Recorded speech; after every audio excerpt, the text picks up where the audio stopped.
Hola estimadas y estimados alumnos de sexto año básico. Soy el profesor José y en esta ocasión en la asignatura de lenguaje y comunicación vamos a trabajar una ficha de comprensión lectora.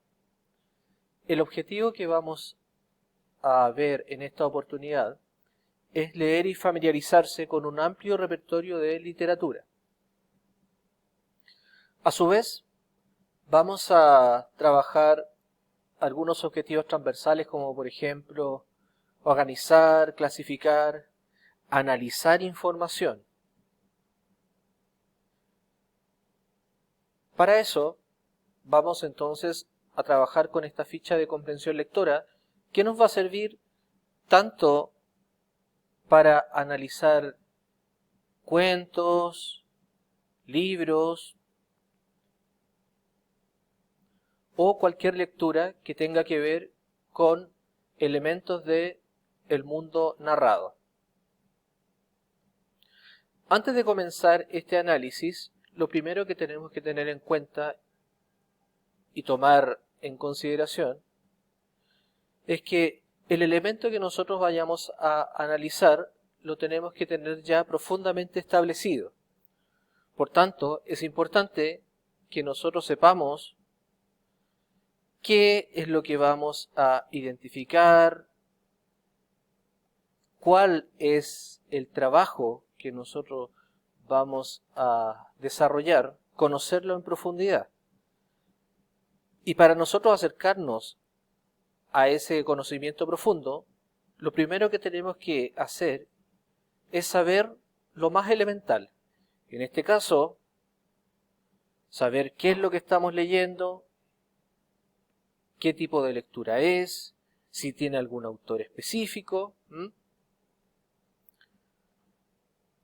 Se hace importante entonces que nosotros sepamos cuál es el nombre del libro, cuál es el nombre del cuento que nosotros vayamos a leer. Si esta lectura tiene un autor o una autora, también lo podemos nombrar, ¿cierto? Lo anotamos. Y si estamos hablando de un libro, anotar también y tener en cuenta cuál es la fecha de edición de este libro o de este cuento, o si es parte de una antología, también lo podemos nombrar acá. Vamos entonces con la primera categoría. ¿Qué es lo que queremos hacer? Queremos identificar, queremos describir, queremos desarrollar, queremos analizar un montón de cosas, de habilidades que nosotros vamos a poner en marcha con la primera parte, que sería saber cuál es el tipo de narrador de esta historia. Como ya hemos visto, tenemos narrador omnisciente, tenemos narrador protagonista y tenemos narrador testigo. Es importante no solamente nombrar acá al tipo de narrador, sino que tú también puedas explicar el porqué de tu respuesta. ¿Por qué crees tú o das fe de que el tipo de narrador de este libro que tú estás leyendo o de este cuento que tú estás leyendo es omnisciente, es protagonista o es testigo?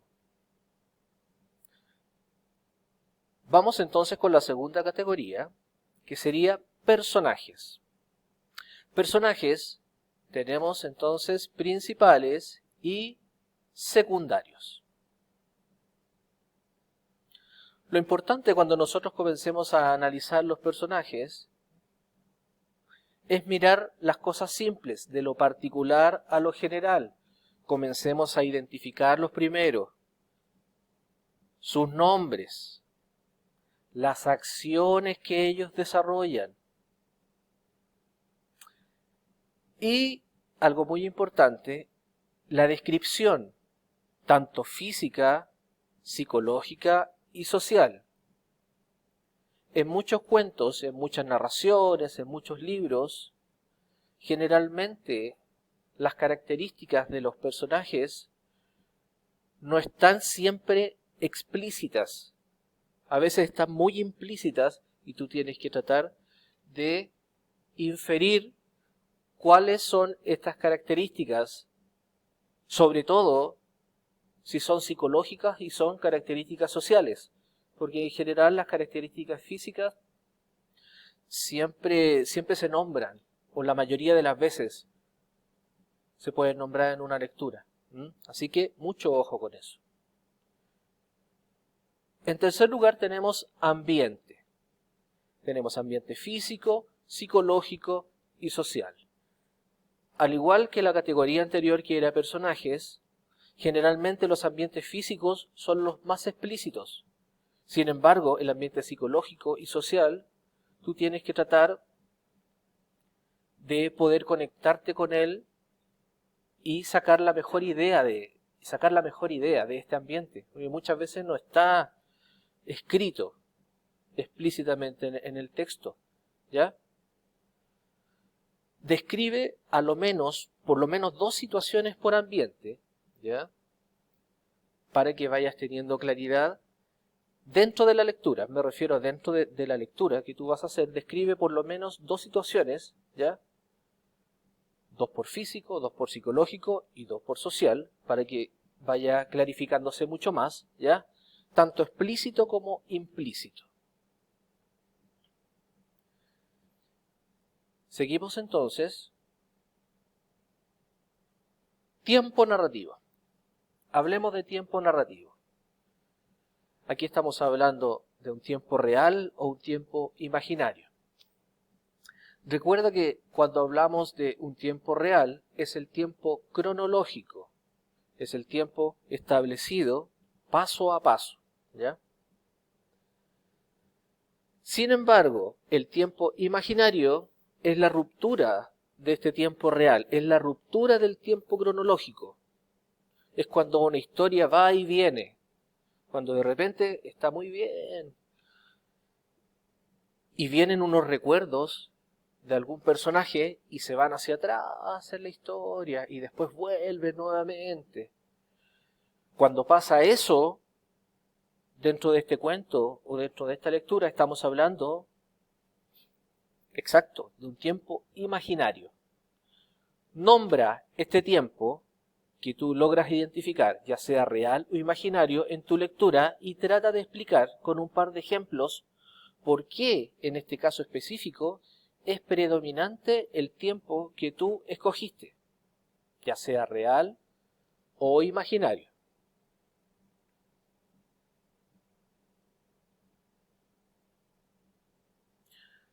Estamos ahora en la siguiente categoría, que sería los acontecimientos, ¿ya?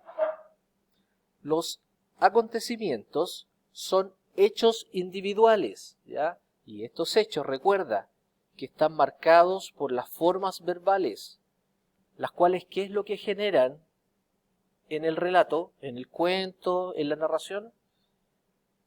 Perfecto, generan movimiento, no es estático. Entonces, donde haya un verbo, hay un acontecimiento que está ocurriendo. Si yo te digo, ¿cómo estás? Obviamente yo te obligo a que tú me des una respuesta. ¿Por qué? Porque hay un verbo que le da movilidad a esa frase, que es el verbo estar. ¿Cómo estás? Obviamente tú me vas a decir bien. Pero si yo te digo ¿cómo? Ese cómo se queda en la nada, ¿te fijas? Porque no hay un verbo que le dé una movilidad, que lo convierta en una frase. Los acontecimientos entonces están marcados por las formas verbales, ¿ya? Y la idea es que extraigas de tu lectura, para poder clarificar, para que te quede claro qué es lo que es un acontecimiento, por lo menos 3 de ellos, ¿ya? 3 hechos que ocurran dentro de esta lectura, dentro de este cuento, para que los clarifiques y para que los puedas asociar con mayor facilidad cuando tengas que hacer no solamente algún trabajo de lenguaje, sino de cualquier otra asignatura. Por último, tenemos lo que es la opinión personal, ¿ya? esta parte, la idea es que tú desarrollas una opinión con respecto a la lectura, ¿ya?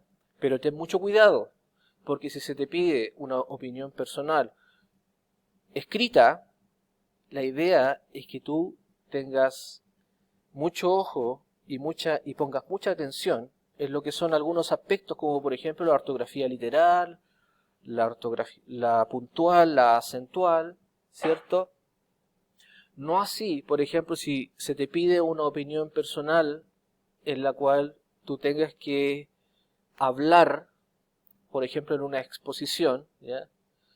Ahí también se te van a evaluar, se te va a evaluar con cierto criterio, ¿ya? El léxico, cierto, el volumen, el tono de voz, la cantidad de palabras que tú tengas, el repertorio que tú puedas tener con respecto a tu respuesta para una buena opinión personal.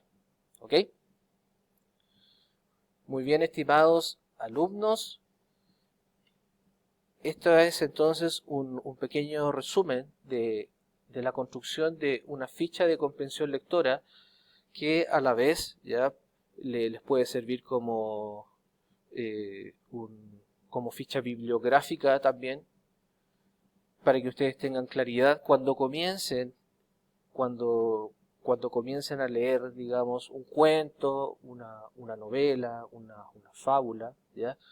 Y ustedes puedan hacer o comenzar un análisis hacia esta lectura, ¿ya?